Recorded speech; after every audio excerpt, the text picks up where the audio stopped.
Hello and welcome to the Daily Records live stream where we look back over the events of the political week. With me, Torkel Crichton, Chris McCall and Peter Davidson from our political team. It's August. Both parliaments are still in recess, but that doesn't mean politics stands still at all. This week, the three big stories of the season: who's going to be the next Prime Minister, the cost of living crisis, and this continuing debate over freedom of speech, all came together in one place at one time at the Scottish Tory leadership hustings in Perth. Rishi Sunak and Liz Truss turned up, not so much to throw pelters at each other, but to throw pelters at the idea of independence and Nicola Sturgeon's proposals for a second referendum campaign. They were both firmly against the idea of breaking up the union, as you'd expect. Outside the hall, people were throwing pelters as well. There was a very lively, aggressive and sometimes abusive pro-independence campaign, which hurled insults at those going into the hustings, and also at James Cook, the renowned BBC Scotland, BBC Westminster Scottish political editor, who was harried by some members of that protest. Throwing pelters as well from far away was Keir Starmer and the Labour Party, with demands for a big windfall tax to freeze these big rises in bills that are due to hit our mats in October, January, and then April, by which time it might cost £5,500 a year to heat the average family home. Let's start rolling back to Perth. Chris, you were there. You were a man on the ground, so to speak, with an eyewitness account. Give us a word picture, first of all, of what it was like inside the hall. What are these two like when they squared up to each other, IRL, in real life, as they say? Well, yeah, I mean, much of the focus of the Tory party hustings in Perth this week has been on what happened outside the concert hall. But what happened inside, I mean, to be brutally honest, it wasn't that exciting. I mean, we've had so many of these party hustings now between Rishi Sunak and Liz Truss. We've kind of reached the stage where we've heard it all before. They have changed some of their policies slightly in recent weeks, but largely they've stuck to their guns on their particular points. And it was kind of the greatest hit sets being played by both Rishi and Liz in Perth on Tuesday. As you said, both of them remain firmly opposed to the idea of an Indie Ref 2 happening, whether it's October, whether it's the year after. You know, if whichever one of them becomes Prime Minister, they're adamant they're not going to allow this to happen. But away from the big constitutional question, Colin Mackay, the STV political editor, he was in Perth to chair the hustings, and he was asking questions to both Rishi and Liz. And he started, and both of them, when he sat down to interview the two of them individually, he really tried to focus in on the cost of living and particularly the energy crisis. And, you know, he was really trying to, get them to say something on what their plan would be, if and when they take to Downing Street. How are they going to, bring down the terrifying predicted costs of energy? We've all seen the stories in recent days on how expensive it's going to get next year if the price caps are allowed to rise as expected. And Liz Truss wouldn't really say anything on that. She even went as far as to say, I'm not going to predict what my, Chancellor will do in his budget, as if, the Chancellor just creates budgets in isolation and would never take ideas or, being told what to do by a Prime Minister. And frankly, sitting in the stalls, I thought that was just a ridiculous stance to take. I mean, speaking personally, I'm worried about what my energy bills are going to be like, and I'm sure many other people in the hall were as well.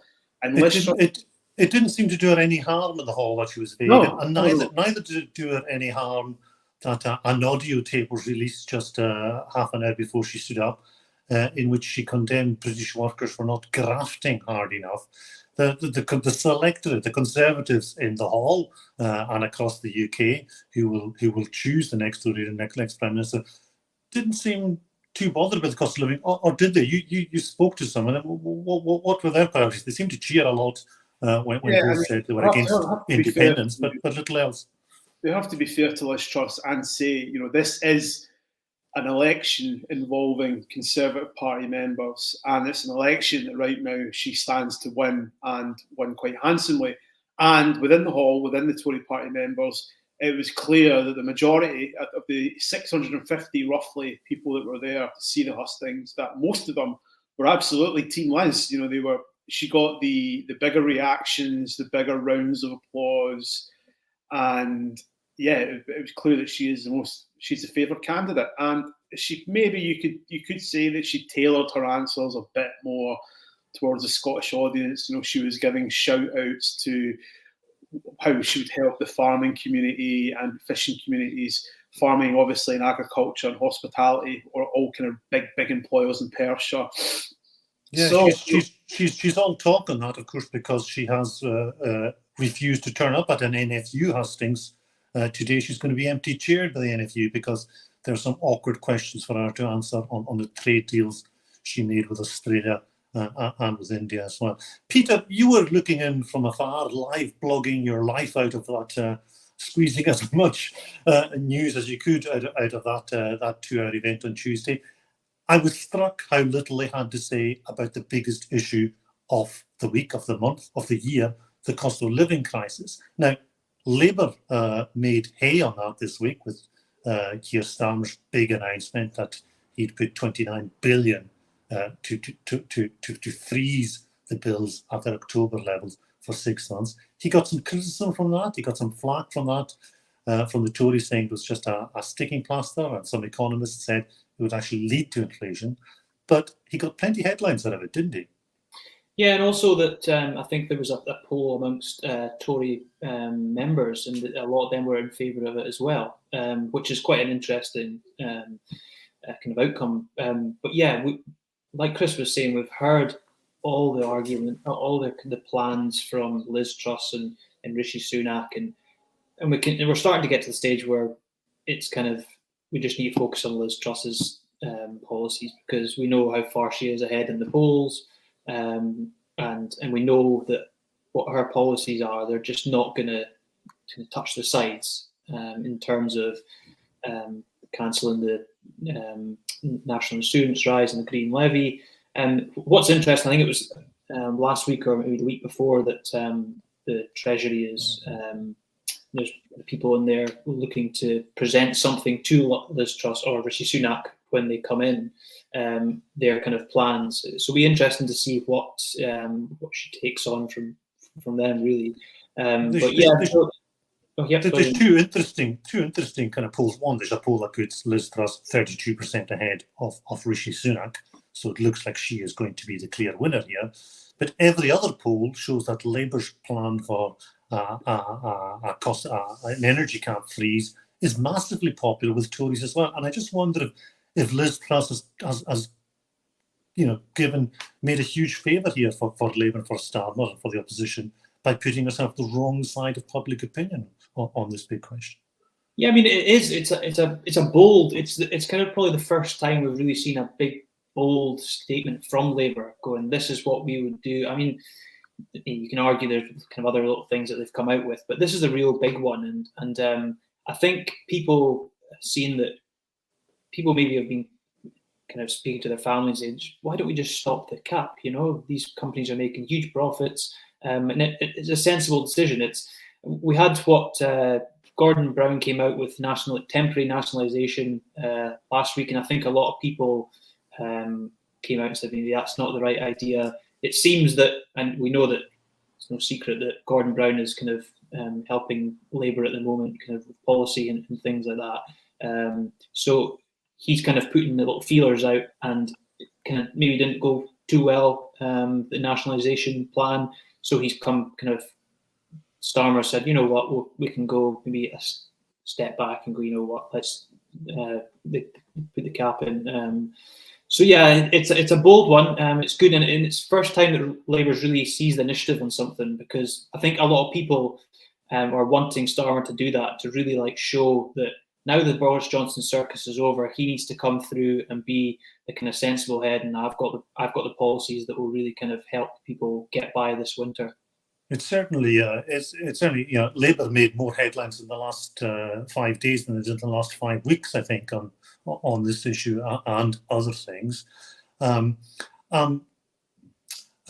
do wonder, though, if Liz Truss is simply holding back. She's promised this emergency budget in September when she becomes Prime Minister. Obviously, she'll get a bounce. Every new Prime Minister does.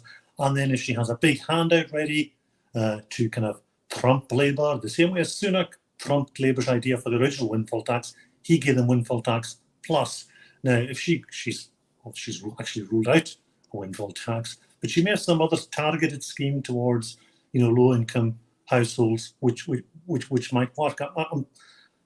I can only assume she's holding back because this is such a kind of front and centre issue for everyone, and not just low-income households. We saw that report in The Guardian today showing how millions of households will find themselves in fuel poverty if the prices go up as predicted. And in the Daily Record this week, we had this amazing, well, not quite amazing, almost unbelievable chart breaking down the cost of daily household chores and activities and how much they will cost if the prices go up. Your 10-minute shower will cost you £1. Multiply that by 4 for a family of 4, multiply by 7 for the week, multiply by 4 for the month, and you're adding £100 a month to your bill just to keep clean. The case for knocking on the door of a bathroom occupied by a lazy teenager has never been stronger, you would say, to keep the prices down. But it's coming down the tracks, isn't it, Chris? This cost of living crisis,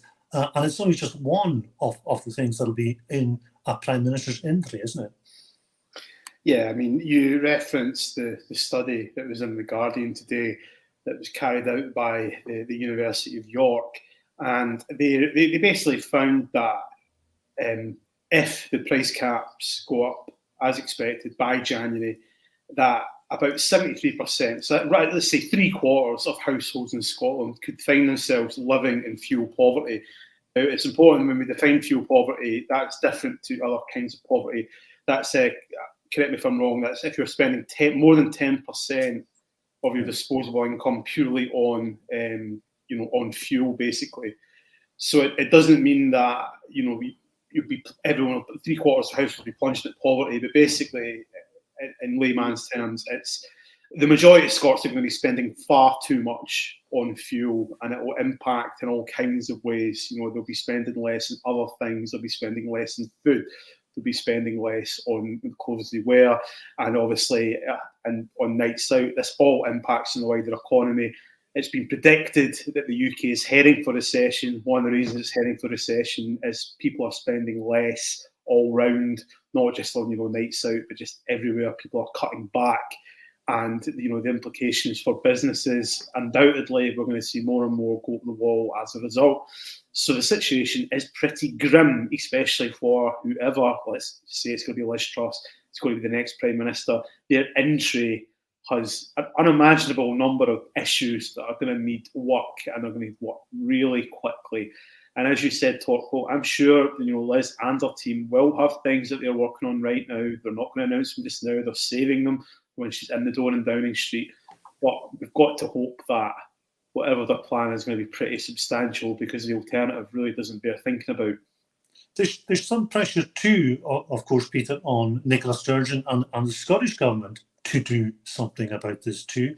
And as Sarwar got in the Act earlier this week, is seen as a moral duty on the Scottish Government to give more support. Labour are going to put this rent freeze, this idea before Parliament when they go back, and they've called for more transparency. They've asked where the money is and why a lot of that reserve funding that the Scottish Government hasn't been used or won't be deployed to help the poorest. Tell us a little bit about that. Yeah, so Scottish Labour's plan is kind of a number of things really that one will come from money to have to come from the Scottish Government, and others won't come, which will kind of help them out. And there's been a lot of the Scottish Government saying that this is a Westminster needs to help, but Labour's plan doesn't involve any cash really for the government. So there was the ones that do is kind of having the ScotRail fares and freeze them for next year, kind of helping local authorities with bus fares as well, and kind of writing off school meal arrears as well. But there's also the freeze on rent and the stopping evictions over the winter. So a number of kind of policies put out there, which were kind of, to be honest, I mean, I think there was the Business Minister, Ivan McKee, was on the radio on Wednesday saying that, yes, well, kind of the standard response, we'll look at these things. But Starmer also said that he accused the government of hiding money, which is, he was referencing this £241 million reserve fund that they were speaking about. And Ivan McKee said that, well, this is why we're having this emergency budget review, to see where the money is and where we can help families as much as possible. But I think Labour was right to say, like, the Scottish government could be doing more, because a lot of people are kind of asking, like, why is it always have to rely on Westminster? There could be more help from the Scottish government. Yeah. So. And Nicola Sturgeon, to be fair to her, hasn't been quiet on this either. She has promised to shake the tree with this emergency budget review of Scottish spending. She's called for a summit, a UK summit on the cost of living crisis, which I think Boris Johnson had offered earlier and offered again earlier this week, although he probably won't be around to deal with that. He's on his second holiday of the summer in Greece this week. A couple of months ago they couldn't sack this guy because there was a war in Europe, and now he's on the beach topping up his tan, and the Russian bombs are still falling on Ukraine. Chris, before we go to wrap up, let's go back to Perth Hall and what was going on outside the hall. I mean, one of the biggest stories that overshadowed the week was the attack on Salman Rushdie in America, which was really an attack on freedom of speech and freedom of expression. Not on the same scale, of course, but there was some quite ugly scenes outside Perth, that hall in Perth, with a crowd of angry protesters heckling and pelting people who were going along to the meeting with eggs. And there was a kind of horrible encounter caught on video phone of James Cook, the BBC's Scotland political editor, getting caught up in a wrangle with some of the protesters. Tell us a little bit about that and how it looked while you were there in Perth. I think the first thing to say is that protests outside party political events in Scotland, across the UK, of course, are nothing new. And that's not to excuse the worst behaviour that we saw on Tuesday night. But Jackson Carlaw himself, former leader of the Scottish Conservatives, he made the observation that he's seen protests outside Tory events in Perth over the last 40 years, going back right to the early 80s in the days of the first Margaret Thatcher administration. So, Scottish Conservatives, they're not shrinking violets. They are used to seeing people campaigning against their party and policies at events. But that being said, what we saw on Tuesday, I myself saw some elderly Tory party members who were waiting to get through the security fence that was in front of the Perth Concert Hall that you had to get through. So the police and stewards were checking that you effectively had a ticket to get in before you then walked up to the concert hall. And there was one guy, I mean, I'm not going to make assumptions about his own political persuasions, but he was basically standing and just not screaming, but saying in a pretty loud and clear manner, some pretty unpleasant things at these people standing to get in. And these were people, you're talking in their 60s and 70s. They're minding their own business. They're going to a party political event, as is their right. They don't need this. And I'm standing there, and I actually, the guy then turned to me, to kind of carry on his own sort of one-man protest. And I said to him, look, I'm here to work, but that doesn't, make it right what you're saying. And the guy apologised to me. So by assumptions, he's, it's okay to abuse Tory party members, but he then saw the error of his ways because I was a journalist. And obviously, that's just not on, is it? It's just... But journalists were getting abused as well. Outside the hall, yes, we saw James Cook getting some abuse. But inside the hall, when Colin McRae, STV's political editor, who was chairing the event, asked some fairly straightforward questions about the independence referendum, about what a generation meant, he was heckled and booed by Tory audience members, which showed how uncomfortable that party is dealing with hard questions as well. Peter, both sides of this debate, or the supporters of both sides of this debate, seem to exhibit a certain amount of intolerance of the issue being debated at all, except on their terms. Yeah, I mean, we've I think a lot of people were also kind of on the conservative side were saying that we hope that this is not what's to kind of come, with happening if the kind of referendum goes ahead, because it was ugly, and there was when you hear about kind of reports of people being spat at and the eggs being thrown, and yeah, it's not what debate should be like in this country, and any country for that matter. But it's I hope it doesn't. I mean, it shouldn't be happening, and let's hope that it kind of calms down and we can get on a sensible debate around about the most important topics about. Absolutely, and it was. I mean, these scenes were condemned by David Linden, SNP MP, for example, and Pete Wishart, who is the MP for Perth. But little thanks they got from some online indie warriors for their efforts. They were condemned as well. And Nicola Sturgeon condemned the verbal abuse of James Cook as well. I think, as we all would, je suis James Cook, we can all say this week. And let's hope the debate continues in an ordered, structured, respectful way. Hopefully, the Daily Record, as a newspaper and a digital platform, can host quite a lot of that ongoing debate on Scotland's future, on who will be the next Prime Minister, and the big question of the season, the cost of living crisis. Listen, thanks, guys, for giving us your opinions and your views this week, and thank you all for tuning in. Keep reading the site, keep buying the paper. Thank you and goodbye.